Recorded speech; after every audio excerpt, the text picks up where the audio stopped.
She summoned him for breeding. He showed her what it meant to feel. The words weren't a joke.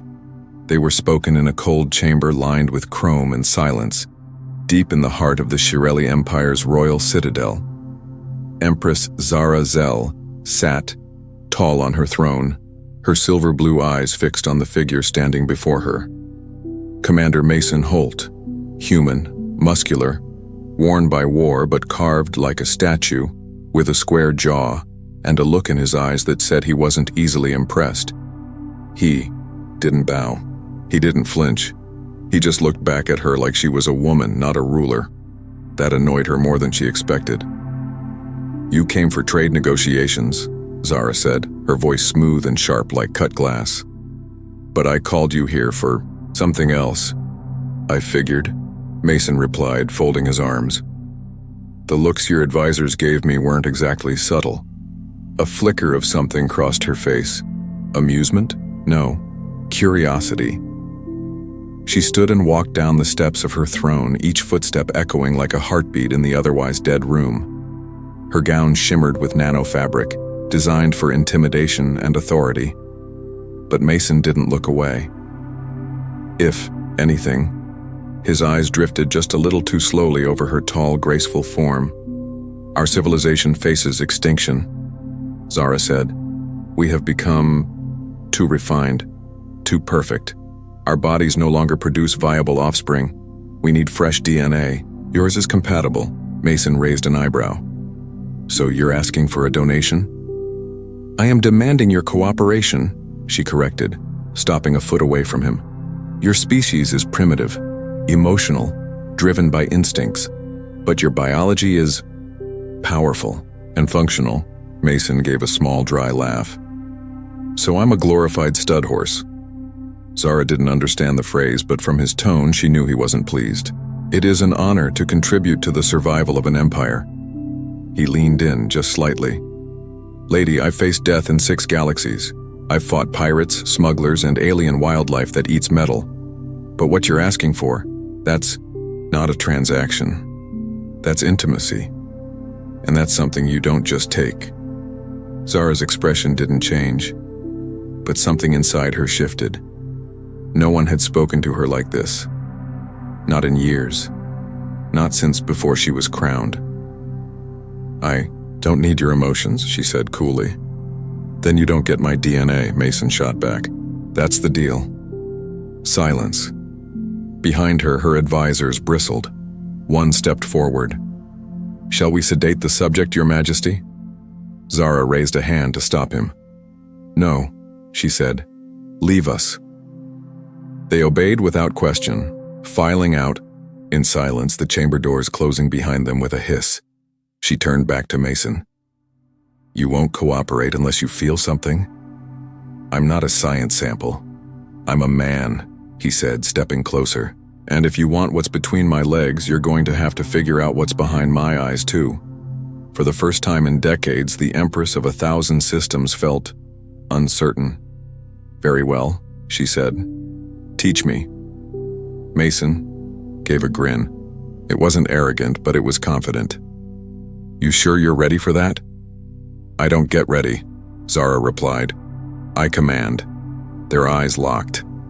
The tension wasn't just political anymore. It was biological, primal, electric. Zara had spent her entire life surrounded by sterile halls and silent servants. She'd never known touch beyond what was required. She had never wanted. Until now. She took a step forward. So did he. Inches away now. She could feel the warmth radiating off his skin. Humans were hot, literally. Her species ran cool, their blood slow and efficient. Mason's body pulsed with heat, life, desire. Her fingers twitched with the urge to touch him. "You're serious about this?" she asked softly. Mason reached up, gently brushing a silver strand of hair away from her face. His fingers were rough, calloused, real, dead serious. For once, Zara didn't think. She leaned forward. Their lips met, cautious at first, then hungry, confused, curious. Her breath caught when he slid an arm around her waist, pulling her against him. His heat soaked through her. Her skin shivered. The connection was overwhelming. It wasn't like the sterile intimacy her species practiced. This was messy, unpredictable, human, and she wanted more. He pulled away just enough to look at her. Still think this is just about genetics? Zara's voice was quiet, a little breathless. I don't know what this is. Mason smiled. It's called feeling. She didn't have the words for the sensation running through her. Warmth, ache, anticipation, but she knew this much. Her empire might need his DNA, but she needed him. Zara didn't sleep that night. Not because she couldn't.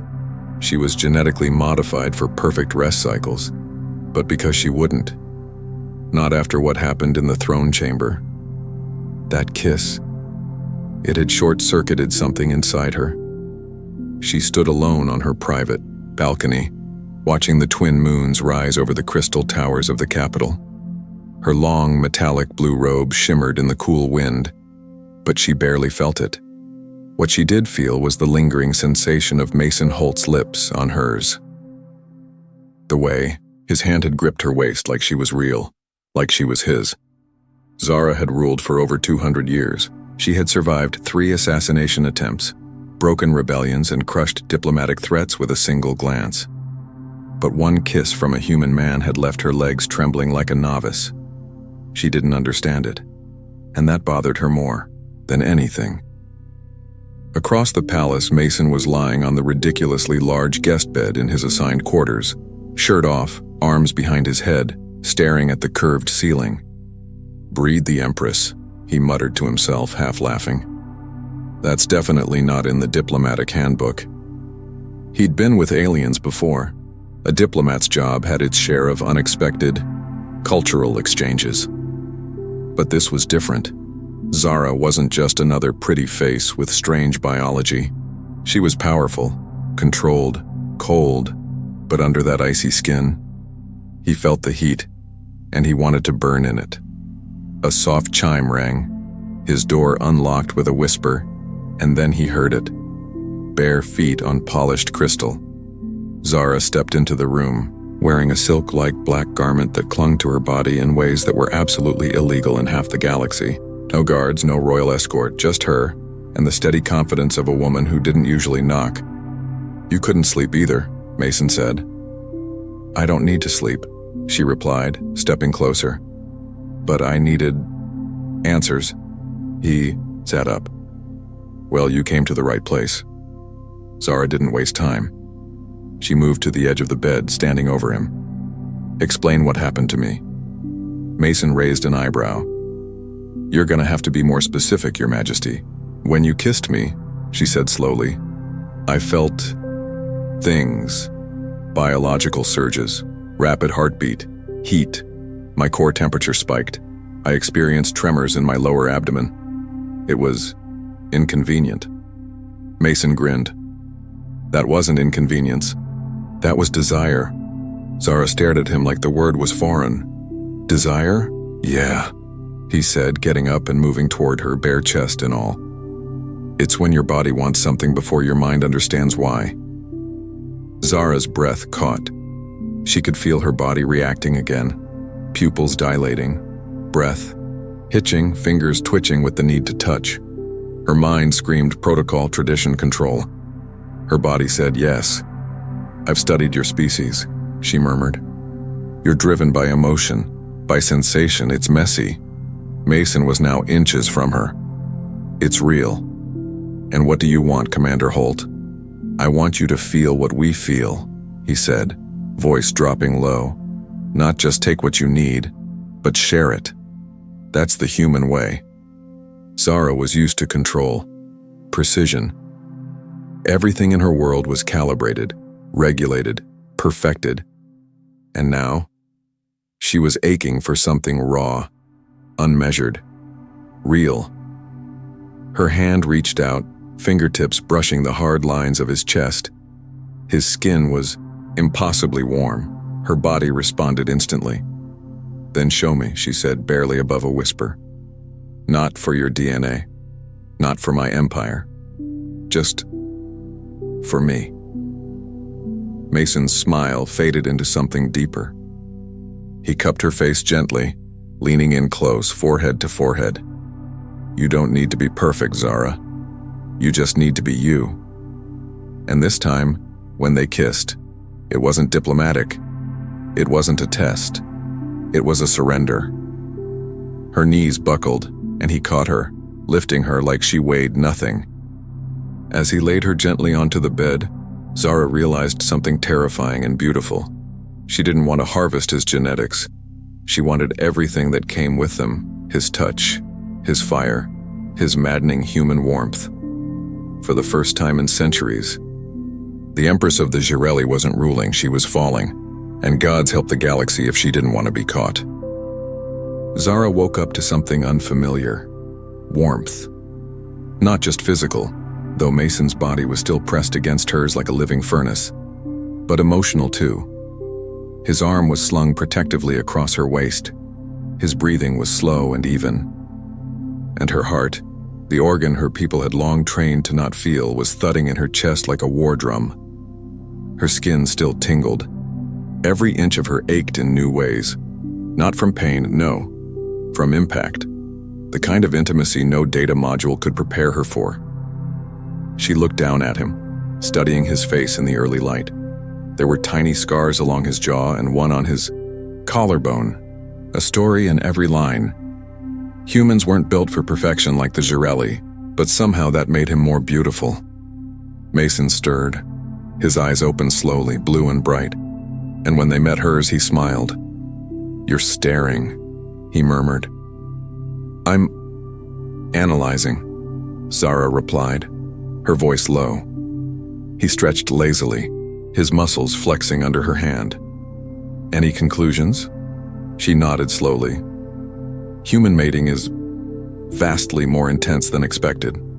Physically overwhelming, psychologically destabilizing. My legs are still numb. Glad to hear it, he chuckled. You weren't exactly passive yourself, Your Majesty. I was conducting research, she said stiffly, then paused. But it appears I became the subject. He leaned in and kissed her collarbone gently. Welcome to humanity. Zara didn't smile. She didn't know how, not yet, but something softened in her expression. She sat up, drawing the sheets around her, her back to him now, her mind racing. This was not part of the plan. No, Mason agreed. It was better. Zara ran a hand through her long hair, still, tangled from the night. If the council finds out I engaged in unauthorized genetic exchange, they will consider it treason. Mason sat up too. Treason? You saved your species. Not the way they wanted, she said. They wanted a sterile sample. A clinical extraction, no feeling, no connection. And what did you want? He asked. She turned, eyes locking with his. I didn't know until last night. Silence stretched between them. Not awkward, but charged. Then she rose, wrapping herself in her robe. She walked to the wall and pressed her palm to a hidden panel. A soft chime sounded as a hidden chamber slid open. Inside sat a gleaming cylinder, a stasis vial. She retrieved it carefully.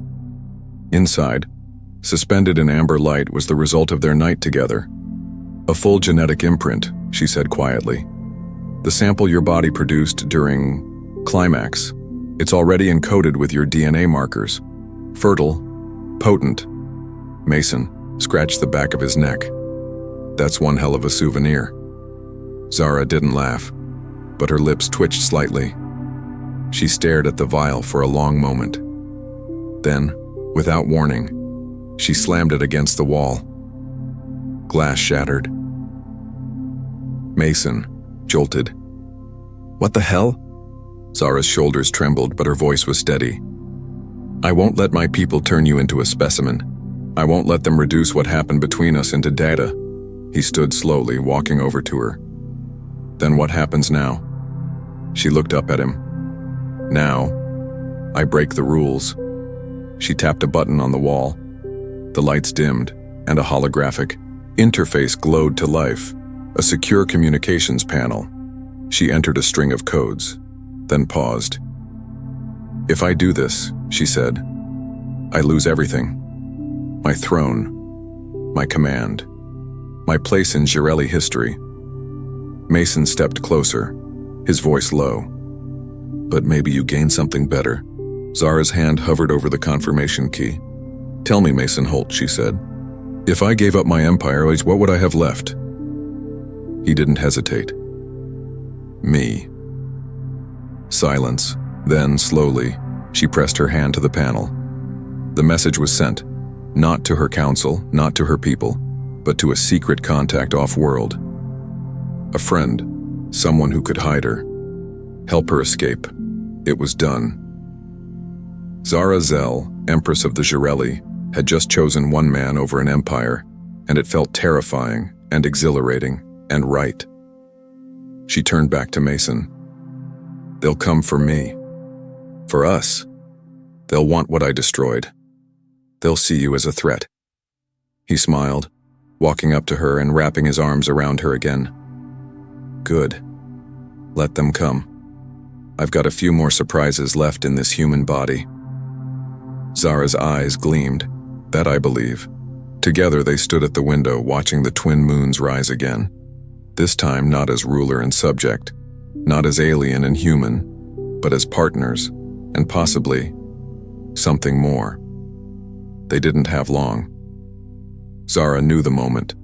Her encrypted message left the palace systems. The countdown had begun.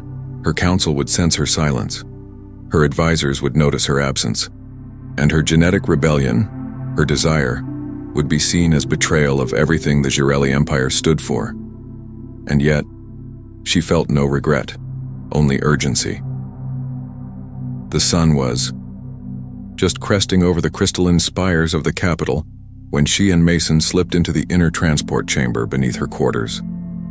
Dressed now in a sleek civilian travel suit, her royal sigil stripped from her shoulder, Zara looked like any high-status citizen, no longer an empress. Beside her, Mason wore a dark off-worlder jacket, one that barely concealed the plasma pistol strapped to his thigh. He looked alert, calm, ready for war. Zara typed in the transport destination, Platform Delta 17, diplomatic shuttle storage. Mason raised an eyebrow. "You planning to steal a ship?" Zara didn't look at him. "It's my ship. Didn't you just quit your job as queen?" "I didn't say I gave everything back." The floor vibrated softly as the elevator descended. For a brief moment, they were suspended in silence, just the hum of the lift. Just them.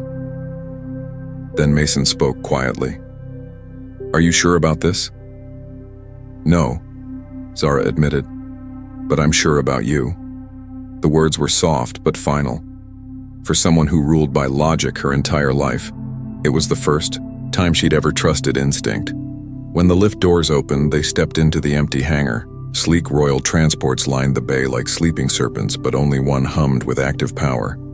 Zara's personal vessel, a high-speed, long-range stealth cruiser. Mason whistled. "You really didn't give everything back." They boarded, fast. Systems came alive at her touch. Mason took the co-pilot seat, scanning security frequencies. "We're clear for now, but if they notice this bird moving, they will," Zara finished. "But we'll be gone before they can react." As the ship lifted off, Mason turned toward her. "Where are we going?" She hesitated. "There's a planet in the outer rim, remote, neutral zone. My contact there can keep us hidden, for a while." Mason nodded. "Good. And then?" Zara glanced at him. "Then we decide what to do with our future." That word hung between them like gravity. Future. Zara had never said it out loud. Not in a personal context.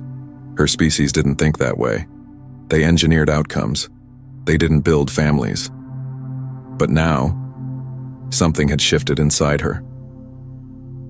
Later that night, the ship flew silent through the void. In the small living quarters, dimly lit and quiet, Zara sat on the edge of her bunk, deep in thought. Mason emerged from the shower, towel slung around his waist, water still dripping down his chest. She watched him, not for lust, though the desire still simmered, but for something deeper. "How does your species survive this much heat radiating off your bodies?" she asked dryly. He smirked. "Would you like a scientific answer or a hands-on demonstration?" Zara raised an eyebrow. "I've already had the demonstration." He moved to sit beside her. "Then let me ask you something. Why me? You could have chosen any human." "No," she said simply. "I couldn't." She reached up and touched his jaw, rough with the beginnings of stubble. "You weren't afraid of me. You didn't worship me. You didn't offer your DNA like a tribute. You looked at me like a woman. You made me feel alive." Mason leaned in. "And you made me feel like more than just a man." Zara's fingers trailed down his chest. "That's ironic. You are very much a man," he chuckled. "Is that another scientific observation?" "No, that's personal." He kissed her then, slow and deep. And this time, the fire wasn't born from biological curiosity. It wasn't duty or rebellion or even survival. It was belonging. Their bodies fit like puzzle pieces, her cool skin and his fire, her precision and his passion, her logic and his instinct. Two halves of something whole. And when they lay tangled in the silence afterward, chest to chest, heartbeat to heartbeat, Zara whispered, "Mason, there's something else." He looked at her. "The DNA sample I destroyed," she said softly. "It wasn't the only one." He froze. She touched her abdomen gently. "My internal monitors. They detected something. A change. Something new?" His eyes widened. "You're saying, I don't know yet," she said. "But if it's true, I'm not just running for my empire. I'm carrying the future of both our species." Mason sat up slowly, stunned. "Zara." She reached for his hand. "Are you afraid?" He shook his head. "I've faced death a dozen times. But this?" He smiled. Slow, steady, real. "This feels like the biggest mission of my life." They held each other in the quiet dark, wrapped in something stronger than politics, stronger than biology, something very human and very dangerous. Because now it wasn't just about escape. It was about building something that had never existed before. A family. The stars outside the viewport glittered like ice, peaceful, silent. Inside the ship, it was anything but. Zara stood at the console, her silver blue fingers flying across the controls, scanning encrypted channels. Her jaw was tight, her posture perfect yet rigid with tension. "They've activated a hunter protocol," she said finally, voice clipped. "Elite interceptors have already launched from the Jirelli capital. We're being tracked." Mason stepped behind her, wrapping his arms around her waist. His warmth bled into her, steady, grounding. "How long?" 3 cycles. 4, if we keep changing vectors. "That won't be enough," he murmured. "We need help." Zara turned in his arms. "There is one contact, an old ally. She lives in the fractured belt of Sector 8. Dangerous territory, but she owes me." Mason tilted his head. "And what does she do?" Zara hesitated. "She smuggles information, DNA, off-grid genetics, rebellion work." Mason grinned. "So, another criminal. I prefer the term freethinker." "Right," he said, brushing his lips against her forehead. "Let's go meet the freethinker." Zara plotted a course and engaged the hyperdrive. The ship jumped, stars stretching into streaks, and for a few brief hours they were between worlds, untraceable. They used the time to prepare. Mason ran diagnostics on the ship's defense systems. Shields are tight, plasma cannons are calibrated, but if they send more than 2 hunters, we're screwed. "I can handle evasive piloting," Zara said. "You'll handle everything else." Mason glanced at her stomach. "Any new Updates from your internal monitors? Zara looked down, her expression softening. The signal is stronger. My hormone levels are fluctuating. It's early, but... She met his eyes. I think it's real. Mason stepped closer, placing a warm hand gently over her belly. That's our child in there. She nodded. He looked up, voice suddenly hoarse. Then no one's taking you, not them, not anyone. But the galaxy rarely gives peace without a fight. As they neared the fractured belt, proximity alarms screamed. Interceptors. Zara snapped. Zarelli Class 4, 2 of them, fast and armed. Mason jumped into the weapons chair. Time to show these royal pricks what human aim looks like. They engaged, sleek hunter ships diving toward them in perfect formation. Zarelli ships were advanced, silent, and surgical. But humans were scrappy. Zara rolled the ship hard, threading between asteroid debris, breaking line of sight. Mason fired short bursts from the plasma cannons, scoring one clean hit and clipping a wing. That one won't fly straight, he muttered. Neither. Will we if you keep shooting like that? Zara barked, but her tone was edged with pride. Another hit rocked the cruiser. Warning lights flared, shields dropping, she said. If they breach the hull, they won't, Mason growled. With a snarl, he flipped to manual targeting. The next blast hit square in the enemy's rear thrusters. The ship erupted in a flash of light and spinning debris. One down, he said. But the second hunter was closing in fast. Brace, Zara shouted, jerking the controls. The cruiser rolled just in time to avoid a killing shot, but the blast still hit, throwing Mason across the cockpit. Zara screamed, Mason? I'm fine, he grunted, wiping blood from his brow. But this ship's got 5 minutes left before it's space dust. Zara gritted her teeth. We're almost at the belt. If we can make it to the dead rock, my contact, will be there. I'll buy us that time, Mason said, pulling himself back to the controls. Zara turned to him. You're not going out there. If it means protecting you and the baby, yes I am. Mason, no. His voice was steel. You're not just carrying life, you're carrying a future. Something better than both our broken worlds. Zara's throat tightened, and in that moment she realized something. She had never had someone fight for her before. Not for her empire. Not for her power, just for her. Mason triggered a full energy spike through the rear thrusters, a flare of heat that fried the pursuing hunter's scanners. Now, he shouted. Zara accelerated, banking hard into the asteroid belt. Though, second hunter clipped a rock, then vanished in a spray of metal and flame. They made it, barely. The ship limped to the dead rock, a hollowed-out asteroid-turned smuggler hub. They landed in a broken hangar lit by flickering lights and filled with strangers who didn't ask questions. Zara helped Mason down the ramp. He was bleeding from the shoulder, limping slightly but still standing, still fighting. You okay? She asked, voice low. He gave a crooked smile. Never better. She kissed him hard. Fierce, hungry, alive. He grinned. Was that science again? No, she whispered.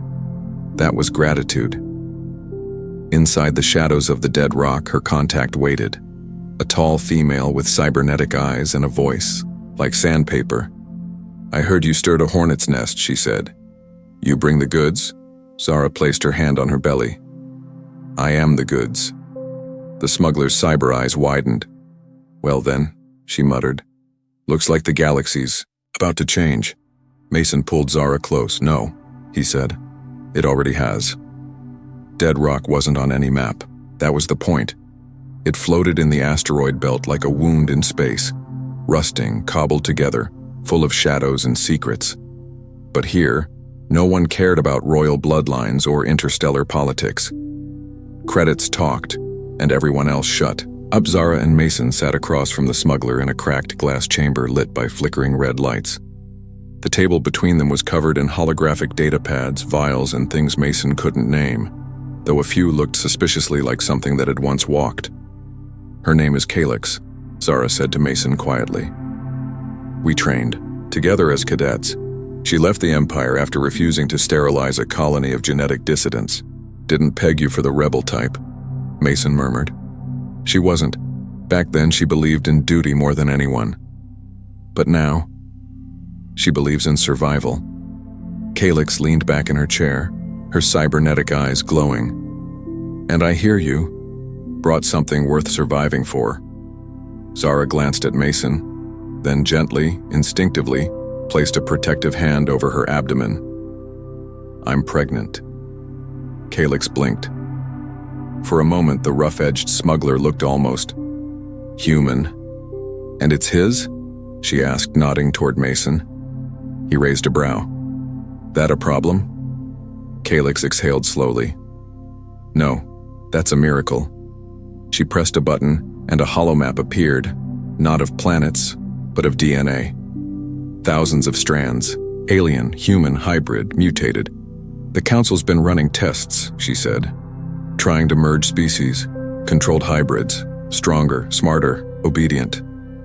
Zara's stomach turned. Genetic programs were banned decades ago. Calyx nodded. On paper. But they've been operating in the black zones, kidnapping humans, fertility experiments, failed pregnancies, but now, your child is the first natural hybrid, conceived willingly, emotionally. That's what changes everything.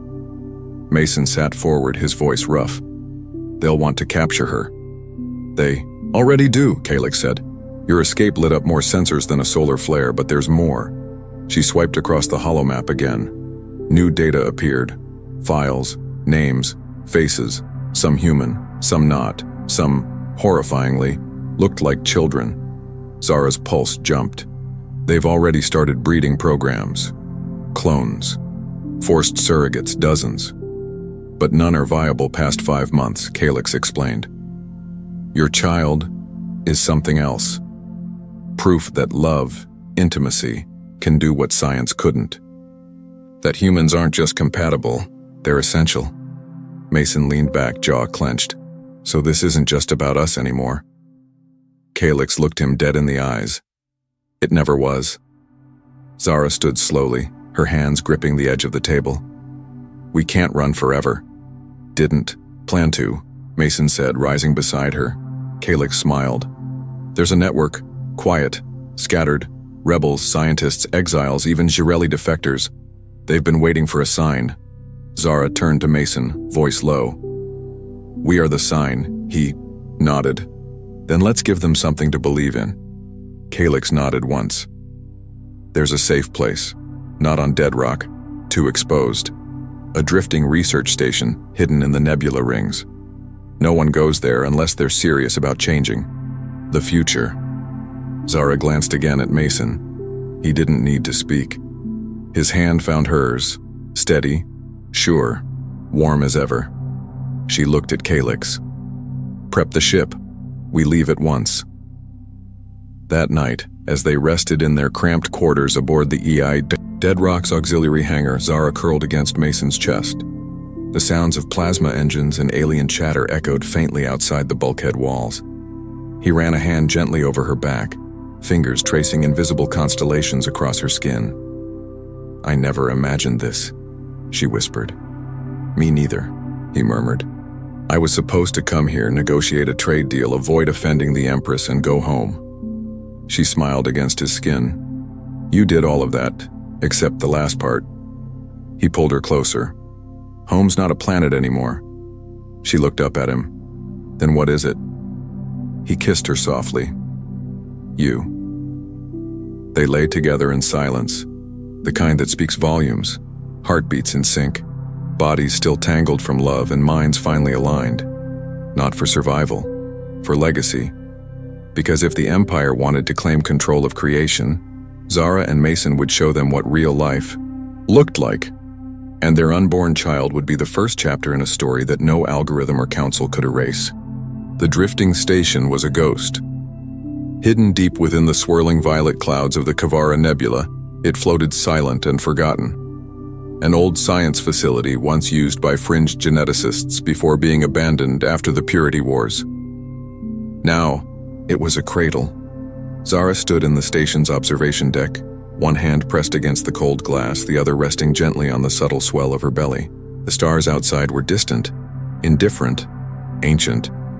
But inside her, something new was growing, something the galaxy had never seen before.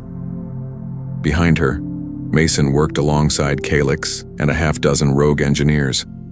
The rebels had rallied, faster than expected. Word had spread like wildfire. The Empress had defected.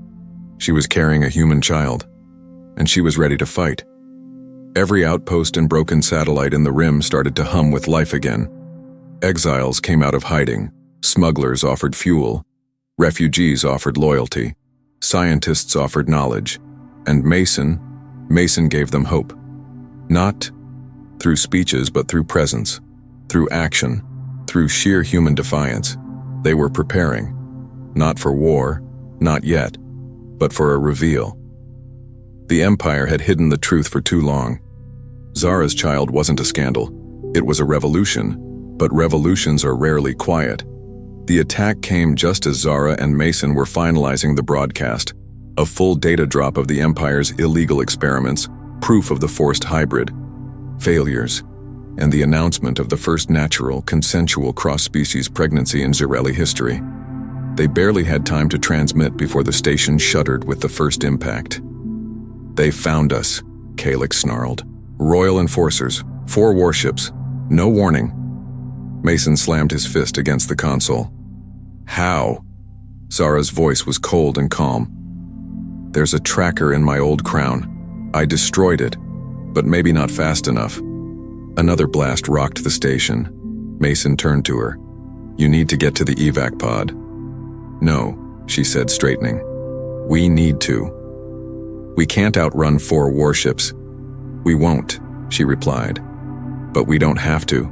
They don't know the transmission went out. They think they can still silence us." Calix grinned. "So we let them think they've won? Long enough to get you both out?" Mason shook his head. "I'm not leaving you." "I'm not leaving either." Zara said, "I'm leading one last time."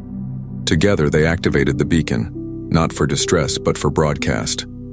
The entire station lit up with signal fire, open channels, decrypted files, live video of Zara herself, no longer Empress, no longer restrained, just a woman, pregnant, proud, and unafraid. To the whole galaxy, she said, "This is not the end of purity. This is the beginning of truth. We were never meant to be perfect. We were meant to feel, to connect. And now, we evolve." The Empire's signal jammers couldn't block it. Not fast enough. The message spread like solar wind. The enforcers attacked anyway, but the rebels were ready. Old defense satellites reactivated. Pirate cruisers warped in from deep space. And Calix?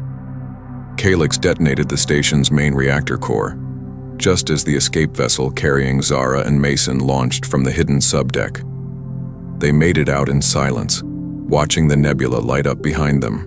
In gold and crimson, the Empire had lost more than a station. It had lost control. 3 months later, a quiet, green world, unmarked, safe. On a hillside overlooking a warm ocean, Mason stood under a rust-red tree, cradling the smallest, most perfect thing he had ever touched. A baby girl. Tiny fingers. 4 soft eyes. A skin tone that shimmered between human warmth and Shirelli cool. Zara sat beside him, exhausted, but glowing. "She's stronger than I expected," she whispered. "Of course she is," Mason said, rocking her gently. "She's ours." They named her Lyra Holt-Zell, a symbol of unity, of change, of future. Later that night, as the baby slept curled between them, Zara turned to Mason and said, "I gave up an empire." He looked at her, smiling softly. "And I gave up Earth's quiet retirement plan. Worth it?" she asked. He leaned over and kissed her. Every second. Above them, stars spun on. The galaxy shifted, and on a small, unnamed world, love, human fire, and alien strength had built something no empire could ever destroy. The future had begun, and this time, it had a heartbeat. The end.